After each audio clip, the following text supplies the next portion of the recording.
Hello दोस्तों, तो आज हम बात करेंगे मेक योर बेड बुक की समरी के बारे में, जिसे पढ़कर आप हम जान सकते हैं कि कैसे ज़िंदगी में छोटी छोटी चीज़ें भी आपको सफल बना सकती हैं। सुबह उठकर बिस्तर ठीक करने जैसी चीज़ भी आपकी पर्सनैलिटी को डायनामिक बना सकती है। इस बुक के राइटर एडना विलियम ने अपने सील के दिनों के अनुभवों को इस बुक में बहुत रोचक तरीके से दिया है। उन्होंने अपने बेहद मुश्किल ट्रेनिंग में जो भी सीखा था उसे रोज़मर्रा की ज़िंदगी के लिए इम्पोर्टेंट लेसन में बदल दिया है। तो आइए सुनते हैं इस बुक की समरी, जिसे सुनकर आप सब कुछ सीख सकते हैं। First is wake up and do the right thing. अगर आप अपनी ज़िंदगी में बदलाव लाना चाहते हैं तो सबसे पहले सुबह उठकर अपना बिस्तर बनाएं। राइटर जब नेवी सील में थे तो सबसे पहले हर सोल्जर को यही काम करना होता था, क्योंकि उन सबके कमरे की इंस्पेक्शन होती थी। यहीं से विलियम ने काफ़ी इंपॉर्टेंट सबक सीखा। सुबह उठते ही अगर आप सबसे पहले अपना बिस्तर ठीक करेंगे तो आपको लगेगा कि आपने आज के दिन एक बढ़िया काम किया है। आपको खुद पर प्राउड फील होगा और आपके दिन की शुरुआत बहुत अच्छे से हो पाएगी। आप में डिसिप्लिन की सेंस भी विकसित होगी। अगर आपके बच्चे हैं तो उन्हें इस बुक समरी को सुनने के लिए ज़रूर बोलें या पढ़ने के लिए, क्योंकि बच्चे आलसी होते हैं, लेकिन बुक पढ़कर उन्हें भी उठते ही अपना बिस्तर बनाने की मोटिवेशन मिलेगी और बाकी सबक भी उन्हें नया ज्ञान देगा। Second lesson is team work is the key. अगर आपको खुद में या दुनिया में बदलाव लाना है तो अच्छी टीम बनानी होगी और उनके साथ मिलकर काम करना सीखना होगा। एक बार ट्रेनिंग के दौरान राइटर और उसके दोस्तों को समंदर में एक 10 फुट के राफ्ट को पैडल मारकर कई दिन तक चलाना था। कभी कभी राइटर पैडल मारकर थक जाते थे तो और उनसे और नहीं हो पाता था, तब वे रेस्ट लेने लगते थे, लेकिन तभी कोई ना कोई टीममेट जो रेस्ट पर कर चुका होता था पैडल मारने लगता था और इस तरह राफ्ट कभी नहीं रुका बल्कि आगे बढ़ता रहता था। ऐसे ही जब दूसरे साथी थके होते थे तो राइटर रिकवर होकर पैडल मारने लगते थे। दोस्तों, आप भी ऐसे ही किसी बड़े काम को टीम की सहायता से आसानी से कर सकते हैं। कोई बिजनेस लगाना हो तो भी आपको टीम की ज़रूरत पड़ेगी, लेकिन टीम में लाइक माइंडेड लोग होने चाहिए जिनका पैशन और जुनून आपके जैसा ही हो, नहीं तो ईगो की वजह से लड़ाई होने लगेगी। आप यह भी जानते होंगे कि जैक मा ने अपने दोस्तों के साथ मिलकर अपनी कंपनी अलीबाबा की जो शुरुआत की थी, वे अकेली इतनी बड़ी कंपनी कभी भी खड़ी नहीं कर सकते थे, इसलिए टीम की ताकत को प्रयोग में लाना सीखें। Third lesson is always look to the future. अगर दुनिया को बदलना है तो फ्यूचर की सोचें, पास्ट की बुरी घटनाओं को भुला दें। बहुत से लोग पास्ट में ही जी रहे होते हैं। आपने देखा होगा कुछ लोग पास्ट के फैमिली डिप्रेशन की वजह से बहुत सी जनरेशन तक खिंचते रहते हैं, लेकिन इनसे उन्हें मिलता क्या है? वे कभी भी शांति और सुकून का जीवन नहीं जी पाते। ईश्वर ने एक ही जीवन दिया है और उन्हें इसमें कभी खुशी नहीं मिलती। ऐसे ही किसी का बिजनेस पास्ट में फेल हो गया हो तो वह दोबारा कोशिश ही नहीं करता, बस हिम्मत हार कर बैठ जाता है।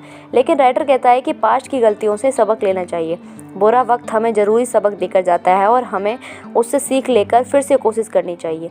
इस तरह लगातार प्रयास से सफलता निश्चित हो जाती है। हर बड़ा आदमी 1000 बार फेल होकर ही बड़ा बना है। एडिशन का एग्जाम्पल तो सबको पता ही होगा। ऐसे ही इलॉन मस्क या स्टीव जॉब आदि ने भी बहुत मुश्किलों का सामना किया था। आप उनके बारे में भी पढ़ सकते हैं। बड़ी बड़ी कंपनीज हमेशा फ्यूचर का सोचती हैं, इसलिए आपने देखा होगा कि मोबाइल फ़ोन की कंपनीज हर साल फ़ोन के लिए नए नए मॉडल्स लेकर आती रहती हैं। वे यही नहीं सोचती हैं कि अब ये मॉडल बन गया है, अब अगले 10 साल तक कुछ नहीं करेंगे, बल्कि वे हमेशा नए नए बदलाव करते रहते हैं, क्योंकि फ्यूचर हमेशा बदलाव लाता है। जैसे अब तक हम 4G का इस्तेमाल कर रहे थे, लेकिन इसके बाद 5G 7G आदि भी आ चुके हैं और फ्यूचर में भी एडवांसमेंट होती रहेगी। इसलिए फ्यूचर पर होप लगा कर रखें और उसे आगे बढ़ने के प्रयास जारी रखें। Fourth lesson is your determination is more important than talent. इंसान को उसका दृढ़ निश्चय सफल बनाता है। टैलेंट का रोल होता तो है, लेकिन कम। इसलिए तो बहुत से टैलेंटेड लोग दफ्तरों की जॉब कर रहे हैं, जबकि वे चाहते तो राइटर, डायरेक्टर, पेंटर या सिंगर आदि भी बन सकते थे, क्योंकि उन्होंने अपने टैलेंट को परस्यू करने का दृढ़ निश्चय नहीं किया होता है। इसके मुख्य कारण होते हैं रिस्क लेने का डर, परिवार की जिम्मेदारी, गरीबी, नौकरी से सिक्योरिटी की इच्छा। आपने बहुत से आर्टिस्ट के बारे में सुना होगा कि वे सनकी या पागल होते हैं।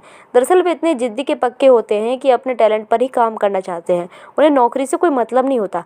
कई बार तो उन पर भुखमरी की नौबत तक आ जाती है। समाज उन्हें ताने देता है, वे सड़क पर सो जाते हैं। क्या एक नॉर्मल इंसान ये सब कर सकता है? इस सब के लिए एक ऐसा इंसान चाहिए जो धुन का पक्का हो। आपने यह भी सुना होगा कि ए ग्रेड वाले स्टूडेंट कुछ सी ग्रेड वालों के लिए काम करते हैं, क्योंकि ए ग्रेड वाले जल्दी से नौकरी ले लेते हैं और फंस जाते हैं, जबकि सी ग्रेड वाले जॉब ना मिलने की वजह से अपना बिजनेस शुरू करते हैं। वे उस गोल पर जुटे रहते हैं और अपनी धुन की वजह से एक दिन उन्हें सफलता भी मिल ही जाती है। इसलिए दोस्तों, अगर आप में कोई टैलेंट है तो उसे आगे बढ़ने की दृढ़ निश्चय अभी कर लीजिए। ऐसा जॉब के साथ भी होता है। एक दिन जब आपको लगे कि आपका वक्त आ गया है तो आप अपने टैलेंट को दुनिया के सामने लगाकर सबको अपना जादू दिखा सकते हैं। Lesson 5, never be afraid of failure. Writer कहते हैं कि अगर आप दुनिया के सर्वश्रेष्ठ बनना चाहते हैं तो कभी भी सर्कस से न डरें। सील रेजिमेंट में सर्कस का मतलब 2 घंटे की एक्स्ट्रा ट्रेनिंग जो फेल होने वाले सैनिकों को करनी पड़ती है। विलियम बताते हैं कि जब भी वे उनका कोई साथी स्विमिंग में फेल हो जाता था तो उन्हें सर्कस में भेज दिया जाता था। वहाँ उन्हें 2 घंटे तक बहुत ही टफ एक्सरसाइज करनी पड़ती थी। इससे वे स्ट्रिंग बन जाते थे और उनका स्टेमिना भी बढ़ जाता था। ऐसे ही वे जितनी बार भी फेल होते उन्हें उतनी बार सर्कस में जाना पड़ता, लेकिन सबसे वे इतने मजबूत हो गए कि दुनिया का कोई सोल्जर उन्हें हरा नहीं सकता था। ऐसे ही आप ज़िंदगी में मिलने वाले फेलियर्स के साथ कर सकते हैं। फेलियर्स मिलने के बाद जब सर्कस की तरह और ज़्यादा मेहनत करेंगे और तब तक ऐसा करते रहें जब तक सक्सेस नहीं मिलती। यही दुनिया की सबसे खतरनाक रेजिमेंट सील का सीक्रेट है। कुछ लोग फेलियर से हताश हो जाते हैं, लेकिन जब आपको पता चल गया है कि फेलियर कैसे हैंडल करना है, जुटे रहिए और फेलियर एक दिन सक्सेस में बदल जाएगा। Lesson 6 is 1 person can unit a group. William अपनी ट्रेनिंग के समय एक रोचक एग्जाम्पल देते हैं। एक बार उन सबको एक बहुत ही मुश्किल टास्क करना था। जब टास्क आधा ही हुआ था तो बहुत से सोल्जर टूट चुके थे और बहुत से उस काम को छोड़कर वहाँ से जाना चाहते थे। तभी उन्होंने एक आवाज़ सुनी। एक सोल्जर कीचड़ में भाग रहा था और उसने गीत गाना शुरू कर दिया था। तभी एक दूसरे सोल्जर ने भी उस गीत को गाना शुरू किया। एक एक करके सब सोल्जर उस गीत को गाने लगे। सब में नया जोश भर गया और सब उठ खड़े हुए। सब फिर से काम में जुट गए और इस तरह वह मुश्किल काम पूरा हो गया। तो इस एग्जाम्पल से लेखक कहना चाहते हैं कि कई बार एक आदमी भी पूरे ग्रुप को यूनिट कर सकता है। ऐसे ही व्यक्ति आगे चलकर महान लीडर बनते हैं। अगर आपको भी लाइफ में सफल होना है तो एक लीडर की तरह ग्रुप को जोड़ कर रखना सीखें। बुरे वक्त में भी हिम्मत ना हारें, बल्कि जो निराश हो गए हैं उनमें जोश भर दें। सब आपको लीडर जैसे सम्मान देंगे और आप दुनिया में पॉजिटिव परिवर्तन भी ला पाएंगे। 7 lesson is reach deep inside yourself during dark moment. कई बार विलियम को ट्रेनिंग के दौरान पानी के नीचे 2000 मीटर तक तैरकर जाना था और एक पनडुब्बी में एक फेक माइन लगानी थी। जब विलियम तैरकर जा रहे थे तो बीच में उन्हें घबराहट होने लगी। उनके चारों ओर अंधेरा छाने लगा। उन्हें लगा ये काम नहीं कर पाएंगे, लेकिन तभी उन्होंने बचपन में एक पॉजिटिव इवेंट के बारे में सोचना शुरू कर दिया। उन्होंने खेल में अवार्ड जीता था। खेल की प्रैक्टिस के दौरान उन्हें कई चोटें भी लगी थी और कई बार हार भी जाते थे, लेकिन एक दिन उन्होंने अवार्ड जीत लिया था। यही सोचते सोचते विलियम पनडुब्बी तक जा पहुँचे और उन्होंने माइन लगा दी। इस तरह अपने अंदर की इंस्पिरेशन ढूंढकर उन्होंने यह संभव सा लगने वाला काम भी कर दिखाया। वे कहते हैं कि लाइफ में बहुत बार ऐसी डार्क मोमेंट आती हैं, जैसे डाइवोर्स होना, किसी अपने की मृत्यु हो जाना आदि। उस समय इंसान को टूटना नहीं चाहिए, बल्कि अपने अंदर झांककर कोई प्रेरणा ढूंढनी चाहिए और अपने फ्यूचर के गोल पर फोकस करना चाहिए। ऐसा करके आप बड़े से बड़ा मुश्किल काम भी सफलता के साथ कर पाएंगे। Lesson 8, take risk and reap the benefits. एक नेवी सील्स के बड़े बड़े रिस्क लेने पड़ते हैं। उन्हें खतरों से खेलना पड़ता है। उन्हें जंगल, पर्वत, ग्लेशियर, समंदर सब में खतरनाक मिशन पर जाना पड़ता है। ऐसा करके वे शत्रु की हर जानकारी ले आते हैं और उन्हें हरा देते हैं। ऐसे ही हमें भी ज़िंदगी में रिस्क लेना आना चाहिए, लेकिन आंखें बंद करके नहीं।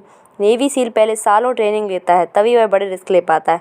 अगर किसी को बॉलीवुड में एक्टर बनना हो तो जॉब छोड़कर रिस्क लेना पड़ेगा, लेकिन अगर वह ऐसे ही झोला उठाकर चला जाएगा तो हो सकता है असफल हो जाए। इसके विपरीत अगर पहले वह किसी एक्टिंग स्कूल से एक्टिंग सीखे, नुक्कड़ नाटक या स्टेज शो करे, कोई जॉब करके कुछ सेविंग जुटा ले और फिर स्ट्रगल करने के लिए जाए तो उसे चांसेस बहुत बढ़ जाएंगे। अगर आप रिस्क लेंगे तो आपको उसका रिवॉर्ड भी बहुत बड़ा मिलता है, लेकिन बहुत से लोग कंफर्ट जोन में रहना पसंद करते हैं। ज़िंदगी में छोटी छोटी दिक्कतों से घबरा जाते हैं, लेकिन हमें शील्ड से देखना चाहिए। उन्हें ऐसी ट्रेनिंग दी जाती है कि उन्हें सर्दी, गर्मी, भूख, प्यास में भी फ़र्क नहीं पड़ता।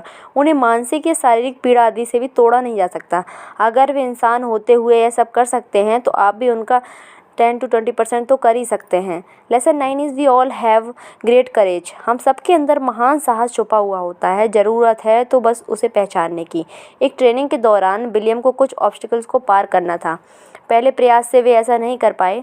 रस्सी के ऊपर से छलांग लगाने की वजह वे नीचे से निकले। अगर वे ऊपर से कूदते तो बहुत आगे पहुंच जाते और दूसरों से आगे भी रहते, लेकिन उन्हें डर था कि कहीं उससे टकरा ना जाएं। लेकिन एक हफ्ते बाद उन्होंने फैसला कर लिया कि चाहे जो भी हो जाए वे ऊपर से ही कूदेंगे। उन्होंने अपने डर को, एंजाइटी को काबू किया और पूरी ताकत के साथ छलांग लगा दी।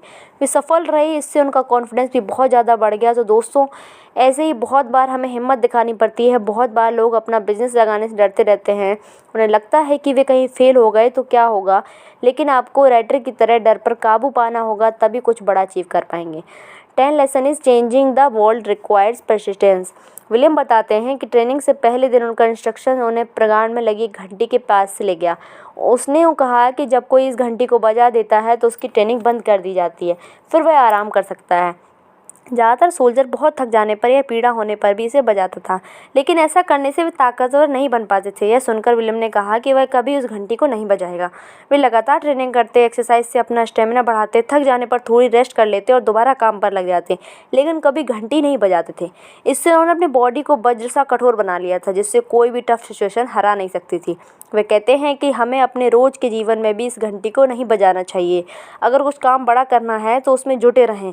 इसमें टाइम लगेगा और सालों का टाइम लगेगा। इस दौरान आप थक जाएंगे, कभी फ्रस्ट्रेट हो जाएंगे, दूसरों से अपनी तुलना करके खुद को दुखी पाएंगे, आपका सब छोड़कर भागने का मन करेगा, लेकिन हिम्मत रखें और कभी भी घंटी ना बजाएं। उस काम को कभी ना छोड़ें। हाँ, बीच में ब्रेक ले सकते हैं, लेकिन अपने लक्ष्य को कभी अधूरा ना छोड़ें। सक्सेसफुल आदमी और असफल आदमी में यही अंतर होता है। इसलिए किसी भी काम में लंबे समय तक जुटे रहें, सफलता आपके कदम चूमेगी। तो दोस्तों, यह थी बुक नेवी सील द्वारा लिखी हुई एक समरी के बारे में। दोस्तों, सुबह उठते ही अपना बिस्तर बनाएं, आपका सारा दिन अच्छा गुजरेगा। यही इस बुक में आपको सीख मिलेगी।